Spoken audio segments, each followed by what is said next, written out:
খলিফাতুর রাসূল হযরত আবু বকর, হযরত ওমর, এমন সাহাবী নবীকে এত ভালোবাসছে। কেমন ভালোবাসছে, মক্কা ছেড়ে মদিনায় চলে যেতে হবে নবীর। আল্লাহ আদেশ করলেন, নবী গো আপনি মক্কা ছেড়ে মদিনায় চলে যান। 6 মাস আগে নবী আবু বকরকে বলেছিলেন, আবু বকর আপনি আমার হিজরতের সাথী হবেন, আল্লাহ আমাকে আদেশ করেছেন মক্কা ছেড়ে মদিনায় যেতে হবে। ওই দিন থেকে যেদিন নবী বলেছিল, আবু বকর আপনি আমার হিজরতের সাথী হবেন, 6 মাস চলে গেল।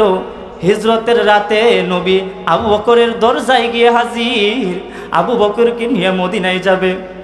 দরজা টুক্কা দেওয়ার সাথে সাথে আবু বকর বলে, লাব্বাইকা ওয়া সাদাইকা ইয়া রাসূলুল্লাহ। মায়ার নবী বলে, আবু বকর আপনি কি ঘুমান না? আবু বকর উত্তর দেন, নবী গো 6 মাস আগে আপনি বলেছিলেন আপনার হিজরতের সাথী হব আমি আবু বকর। ও নবী, ওই দিন থেকে আমি আজ পর্যন্ত একটা রাতও ঘুমাই নাই। এমনকি ওই যে আমার মেয়েটা আপনার জন্য প্রতিদিন রুটি বানায় আপনার জন্য অপেক্ষা করে, মায়ার নবী কখন আসবে? নবী গো শুধু তাই নয়, ওই যে দেখেন গোয়াল করে আমার উটনিটা আপনার জন্য প্রতিদিন অপেক্ষা করে, কখন মায়ার নবী আসবে। আমার ভাইয়েরা, খলিফাতুর রাসূল আবু বকর হযরত ওমর নবীকে এমনভাবে ভালোবাসছে, যার জন্যই আল্লাহ খুশি হয়ে কোরআনে বলেন, রাদিয়াল্লাহু আনহুম ওয়া রাদু আন, যে আল্লাহ তাদের উপর সন্তুষ্ট হয়ে গেছেন এবং তারাও কি আল্লাহর উপর সন্তুষ্ট হয়ে গেছেন। বলেন না সুবহানাল্লাহ। আল্লাহ আমার রব, এই রবি আমার সব। আমাদের রবকে বলেন না, আল্লাহ আমার রব, এই রবি আমার সব। দমে দমে তনু মনে তারি অনুভব। আল্লাহ আমার রব, এই রবি আমার সব। আল্লাহ আমার রব, এই রবি আমার সব। দমে দমে তনু মনে তারি অনুভব। তোমার দুনিয়াতে আমি যেদিকে তাকাই, অথই নিয়ামতে ডুবে আছি সবাই। পাখ পাখালির কণ্ঠে শুনি তাসবিহ কলরব। আল্লাহ আমার রব, এই রবি আমার সব। আলহামদুলিল্লাহ, নূরুল কোরআন মহিলা মাদ্রাসার উদ্যোগে আজকের এই বাৎসরিক ওয়াজ মাহফিলে সবাইকে আন্তরিক মুবারকবাদ। আজকে প্রধান মেহমান হিসাবে আগমন করবেন মুফতি ইসমত আলী আশিকি সাহেব হাফিজাহুল্লাহ, এবং বিশেষ বক্তা হিসাবে তাফসির পেশ করবেন আন্তর্জাতিক মুফাসসির কোরআন মুফতি শফিকুল ইসলাম হাবিবি হাফিজাহুল্লাহ। আল্লাহ রাব্বুল আলামিন আমাদেরকে যে এই মজলিসে আসার তৌফিক দিয়েছেন, এজন্য শুকরিয়া আদায় করতে হবে না? আল্লাহ রাব্বুল আলামিন বলেন, বান্দা যদি নিয়ামত পাওয়ার পর শুকরিয়া আদায় করে তাহলে আল্লাহ নিয়ামত কি করে দেন? বৃদ্ধি করে দেন। আমাদেরকে যে আল্লাহ তাআলা এখানে এই মজলিসে জান্নাতি বাগানে বসার তৌফিক দান করেছেন, এজন্য আমরা সবাই অন্তরের অন্তঃস্থল থেকে শুকরিয়া আদায় করি, বলি আলহামদুলিল্লাহ। আল্লাহ রাব্বুল আলামিন আল্লাহ রাব্বুল আলামিন যাকে পছন্দ করেন তাকেই আল্লাহর ভালো কাজগুলোতে আগে আগে আসার তৌফিক দান করেন। আমাদের মতো অনেক ভাই, অনেক বাবাজি রাস্তাঘাটে বসে আছে, চায়ের দোকানে, চার স্টলে কোরআনের কথা হচ্ছে, ওয়াজ হচ্ছে, নাসিহা হচ্ছে। এখানে এমন একটা মজলিস, এটা এখানে বসলেই আল্লাহ রাব্বুল আলামিন গুনাহ মাফ করে দেন। আমার ভাইয়েরা, সংক্ষিপ্ত কিছু কথা বলবো। আমি যে আয়াত পড়েছি, এই আয়াতে আল্লাহ রাব্বুল আলামিন বলছেন, লাকাদ কানা লাকুম ফি রাসূলিল্লাহি উসওয়াতুন হাসানাতুল লিমান কান, যে হে নবী আপনি আপনার উম্মতদেরকে জানিয়ে দেন যে হে মানুষেরা, রাসূল করিম সাল্লাল্লাহু আলাইহি ওয়াসাল্লামের ভিতরে তোমাদের জন্য রয়েছে উত্তম আদর্শ। আমার ভাইয়েরা, আমরা কেমন নবীর উম্মত হয়েছি, যেই নবীর উম্মত হওয়ার জন্য অনেক পয়গম্বর আল্লাহর কাছে কাকুতি মিনতি করেছিল, আল্লাহ শেষ জামানার নবী মুহাম্মদ আরবি মুস্তাফা সাল্লাল্লাহু আলাইহি ওয়াসাল্লাম ওনার উম্মত হিসাবে কবুল করিয়েন। কিন্তু আমরা তো কোনো দিন আল্লাহর কাছে বলি নাই, বলেছি? এরপরে আল্লাহ তাআলা আমাদেরকে শেষ নবীর উম্মত বানিয়েছেন, বলে সবাই বলি আলহামদুলিল্লাহ। আমার ভাইয়ের, আল্লাহ রাব্বুল আলামিন এমন একজন নবীর উম্মত আমাদেরকে বানিয়েছে, যে নবীর উম্মত হওয়ার জন্য পয়গম্বর মূসা তোর পাহাড়ের কিনারায় গিয়ে আল্লাহকে বলে, মালিক মুহাম্মদ আরবি শেষ জামানার নবীর উম্মত হিসাবে কবুল করিয়েন। আমরা তো কোনোদিন আল্লাহর কাছে দোয়া করি নাই, আল্লাহ আমাদেরকে শেষ নবীর উম্মত বানিয়েছে এবং আশরাফুল মাখলুকাত বানিয়েছে। আমার ভাইয়েরা, যেই নবীর অনুসরণ করলে জীবন আলোকিত হয়ে যায়, মায়ার নবী বিশ্বনবী মুহাম্মদুর রাসূলুল্লাহ আরবে এমন একটা সময় আগমন করেছে, যে সময়ের ভিতর পয়গম্বরে ঈসা আলাইহিস সালাতু ওয়াস সালাম যাওয়ার পর দীর্ঘ একটা সময় গ্যাপ ছিল, যার কারণে ওই মানুষগুলো এত মূর্খ হয়ে গিয়েছিল, এত জাহিলি হয়ে গিয়েছিল, তারা নিজেদের পরিচয় চিনত না, উলঙ্গ হইয়া ঘুরত, মা সন্তানকে হত্যা করে ফেলতো, বাবা সন্তানকে হত্যা করে ফেলতো, এমন একটা জাহিলি যুগ ছিল। আমার ভাইয়েরা, এই দূর সময়ে আল্লাহ এমন একজন নবী, বিশ্ব নবী সরকারে দো আলম রহমাতুল লিল আলামিন, আমার আপনার নবী মুহাম্মদ আরবিকে আল্লাহ আরব জাহানে পাঠিয়েছে। কেন পাঠিয়েছে? মিনাজ জুলুমাতি ইলান নূর, অন্ধকার থেকে মানুষকে আলোর দিকে আনার জন্য। আমার ভাইয়েরা, ওই নবীকে যারা অনুসরণ করবে, ওই নবীর ছোঁয়া যারা পেয়েছে, তারাই সফল কাম হয়েছে, তাদের জীবনটা আলোকিত হয়েছে। ওই নবীকে ভালোবাসলে আল্লাহ আপনাকেও ভালোবাসবে, কারণ এমন এক নবী, যেই নবী সৃষ্টি না, যেই নবীকে আল্লাহ দুনিয়াতে না পাঠাইলে আল্লাহ পৃথিবী সৃষ্টি করতেন না। আমার ভাইয়েরা, যেই নবীর সুন্নত মোতাবেক পরিচালিত হয়ে যদি নিজের জীবনটাকে চালাইতে পারি, আমার আল্লাহ বলেন, বান্দা জান্নাত রেডি তোমার জন্য। সেই নবীকে ভালোবাসার দরকার আছে কিনা? আমার ভাইয়েরা, সেই নবীকে ভালোবাসতে হলে আমাদের অনুসরণ করতে হবে। নবীর সাহাবায়ে কেরাম নবীকে কেমন ভালোবাসছে, নবীকে এমন ভালোবাসা বাসছে, নিজের জীবনের চাইতেও বেশি ভালোবাসছে। আল্লাহর হাবিব বলেন, লা ইউমিনু আহাদুকুম হাত্তা আকুনা আহাব্বা ইলাই মিন ওয়ালিদিহি ওয়া ওয়ালাদিহি ওয়ান নাসি আজমাইন। ও দুনিয়ার মানুষ, জানো কি না, নিজের জীবনের চাইতে তোমার সন্তান সন্ততি ধন সম্পদ সব কিছুর চাইতে যতক্ষণ পর্যন্ত না আমাকে বেশি ভালো না বাসবা, ততক্ষণ পর্যন্ত কেউ মুমিন হতে পারবে না। এজন্য যদি মুমিন হতে চাই, তাহলে নবীকে ভালোবাসতে হবে, নিজের জীবনের চাইতেও বেশি ভালোবাসতে হবে। আমার ভাইয়েরা, এই নবীকে ভালোবেসে 10 জন সাহাবী দুনিয়াতে জান্নাতের সার্টিফিকেট পেয়ে গেছে। বলেন সুবহানাল্লাহ। জান্নাতে তো আমরা সবাই যেতে চাই, চাই কি না? জান্নাতে যেতে চাই কি না? কিন্তু জান্নাতে যাইতে হলে কি কাজ করতে হবে, কার কথা মতো চলতে হবে, কোরআন মোতাবেক চলতে হবে, কতটুক জান্নাতে যাওয়ার কাজ আমরা কতটুক করি বলেন না? সেই জান্নাত যদি পেতে চাই, যেই 10 জন নবীকে আল্লাহ দুনিয়াতেই জান্নাতের সার্টিফিকেট দিয়ে গেছে, ওই জান্নাতে আমরা কেমনে যাব? নবী বলে গিয়েছেন, আমার উম্মতেরা, তারাকতু ফীকুম আমরাইন লান তাদিল্লু মা তামাসসাকতুম বিহিমা কিতাবাল্লাহ ওয়া সুন্নাতা রাসূলি।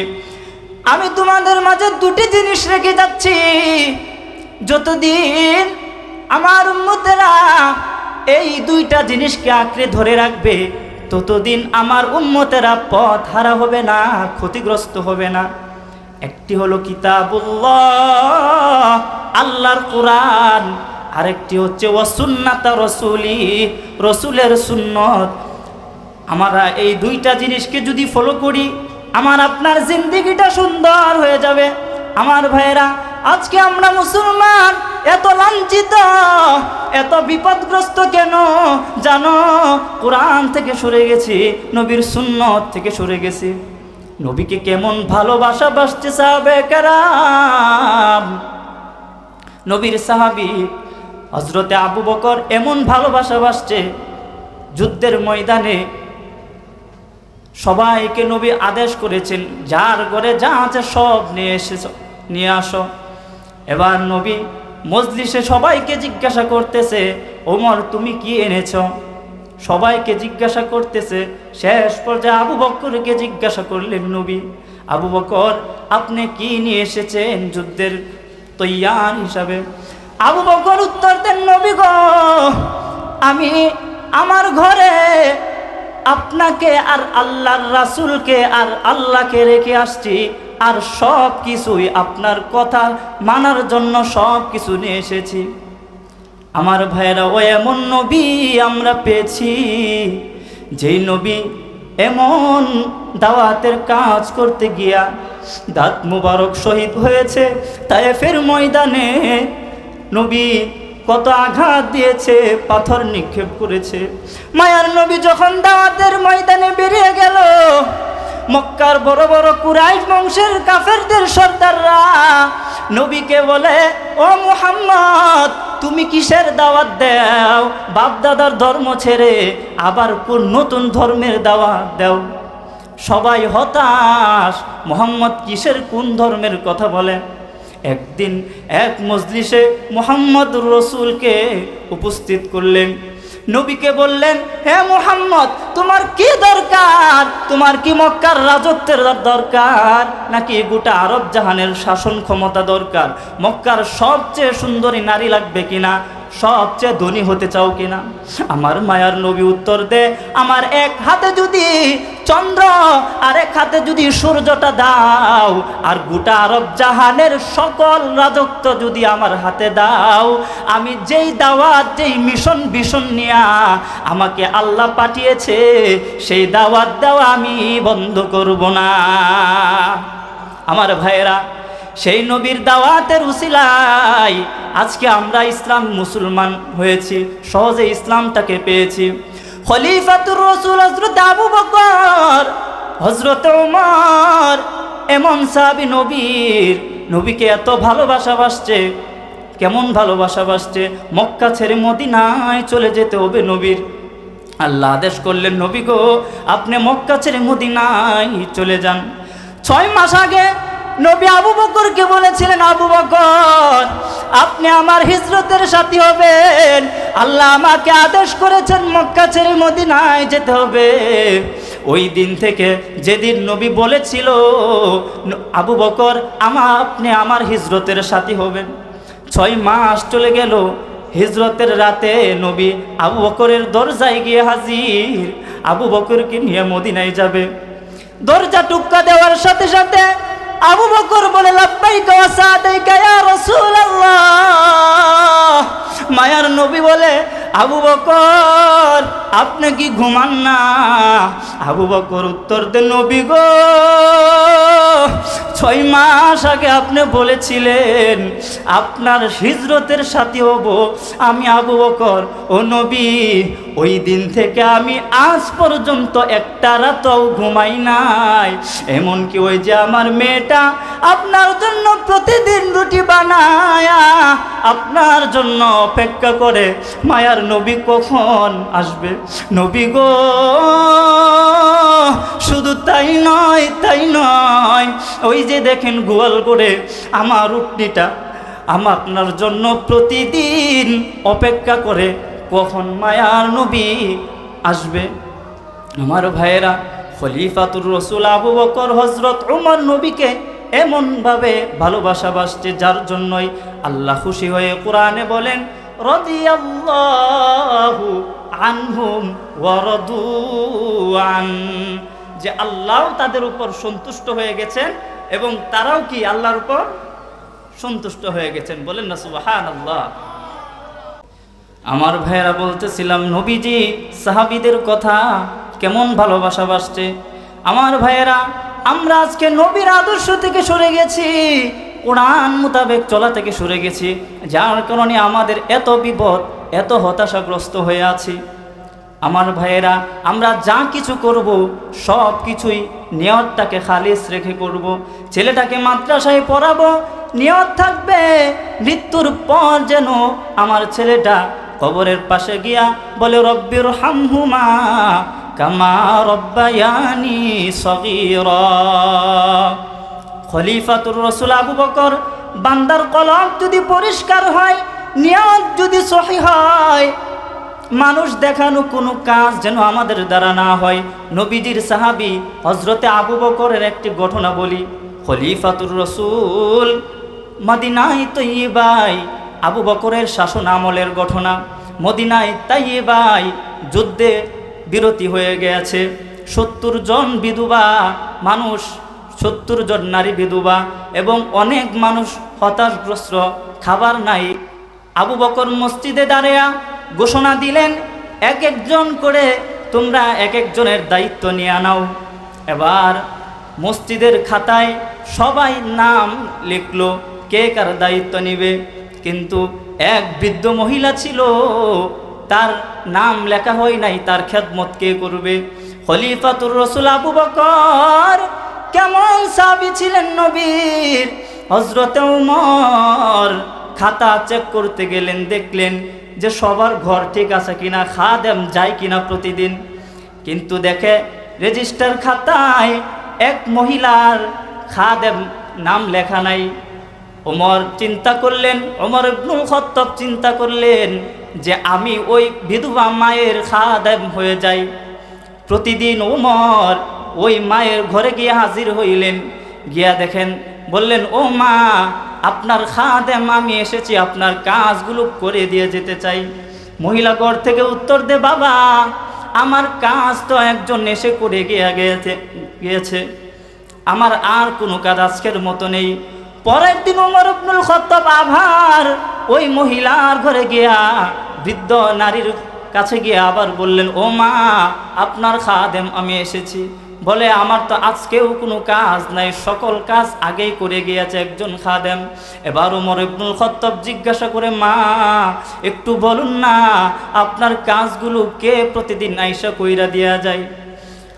মহিলা বলতেছে, বাবা আমি তো জানি না, প্রতিদিন আইসা সালাম দেয়, বলে আপনার খাদেম এসেছি, আমি তখন পর্দার আড়ালে চলে যাই আর প্রতিদিন কাজগুলো আমার করে দিয়া চলে যাই, আমার রান্না বাড়ির কাজগুলো সব সেরে দিয়া চলে যাই। ওমর খুব চিন্তায় পড়ে গেল, কে এই কাজ করে, মসজিদে তো খাতার মধ্যে তো কারো নাম লেখা নাই। এবার ওমর না ঘুমায়া সারা রাত মহিলার বাড়ির সামনে দাঁড়িয়ে আছে। রাত্রি যখন গভীর হয়, হঠাৎ করে দেখে মহিলার ঘর থেকে খলিফাতুর রাসূল আবু বকর মাথা চাদর দিয়া মুড়ানো, কাজ সেরে বিধবা নারীর, মহিলার বৃদ্ধ নারীর কাজগুলো সেরে খেদমত করে সব কিছু গুছায়া খাবার টাবার বাসায় পৌঁছায়া দিয়া মহিলার ঘর থেকে বের হয়ে আসতেছে। ওমর ইবনুল খাত্তাব বলে, কে গো তুমি? আমি 3 দিন যাবত আসতেছি ওই মায়ের খেদমত করার জন্য, কিন্তু প্রতিদিন মা উত্তর দেয় আমার খেদমত একজন করে দেয়া যায়, তোমার পরিচয়টা আমি জানতে চাই। পরে ওমর ইবনুল খাত্তাব বলে, আপনার চাদরটা একটু সরান। চাদর সরানোর পর দেখে সেই ব্যক্তিটা আর কেউ নয়, সেই ব্যক্তিটা হলেন তিনি খলিফাতুর রাসূল আবু বকর। ওমর অবাক হয়ে যায়, আবু বকর আপনি কেমনে প্রতিদিন, আপনি খলিফাতুর রাসূল, আপনি সারা আরবের ক্ষমতাসীন সারা আরবের আপনি প্রেসিডেন্ট হইয়া আপনি কেমনে এই বিধবা নারীর প্রতিদিন কাজগুলো আপনি খাদেম হয়ে আসেন? উমর বলে, আবু বকর উত্তর দে, ওমর ইবনুল খাত্তাব আবু বকরের পায়ে দেখে জুতাগুলো নাই। উমর বলে, আবু বকর আপনার পায়ের জুতাগুলো কোথায়? আবু বকর উত্তর দেয়, হে ওমর আমার জুতা আছে, কিন্তু আমি জুতা পায়ে দিয়ে আসি নাই। কারণ হলো আমি আবু বকর যদি জুতা পায়ে দিয়া রাত্রিবেলা যদি হেঁটে হেঁটে আসি, আর যদি আমার জুতার আওয়াজের কারণে যদি কারো ঘুমের ডিস্টার্ব হয়, তাহলে আমি খলিফাতুর রসুল আবু বকর আল্লাহর কাছে কি জবাব দিব? আমার ভাইরা, এই ছিল নবীর সাহাবীর কার্যক্রমগুলো। তারা নবীকে এমনভাবে ভালোবাসছে, তারা যা কিছু করেছে আল্লাহর জন্য করেছে। এজন্য আমরাও যা কিছু করব কার জন্য করব? আরো জোরে বলেন না, কার জন্য করব? ছেলেটাকে আলেম বানাবো, হাফেজ বানাবো, মাদ্রাসায় পড়াবো। মাদ্রাসায় পড়লে কেউ ঠগে না, দুনিয়াতেও সম্মান দেয়। সম্মানের মালিককে আল্লাহ। তুইজ্জু মান তাশা ওয়া তুযিল্লু মান তাশা। আল্লাহ চাইলে কাউকে সম্মান দেয়, আবার কাউকে বড় সিংহাসনতে অসম্মান দেয়। কথা বলেন ঠিক কিনা? আল্লাহ চাইলে কেউ ফকিরকে আল্লাহ প্রেসিডেন্ট বানাইতে পারে, আবার আল্লাহ চাইলে প্রেসিডেন্টকে ফকির বানাইতে পারে। আল্লাহ চাইলে ধনীকে আল্লাহ ফকির বানাইতে পারে, ফকিরকে আল্লাহ ধনী বানাইতে পারে। নদীর কুল ভাগে ও কুল ঘরে, এই তো নদীর খেলা। সকাল বেলা ধনীরে তুই ফকির, সন্ধ্যা বেলা। সব লীলা খেলা কার? কথা বলেন না, সব কিছু আল্লাহর। এজন্য আমরা সব সময় যা কিছু করব নেটটাকে খালেস রেখে করব। সব কিছু আল্লাহর জন্য যেন হয়। আমার নামাজ, আমার রোজা, আমার ইবাদত, ইন্না সলাতি ওয়া নুসুকি ওয়া মাহইয়ায়া ওয়া মামাতি, সব কিছু হবে বিশ্বজাহানের সরদার, পৃথিবীর পালনকর্তা রব্বুল আলামিনের জন্য হবে। আমার ভাইরা, যেই কথা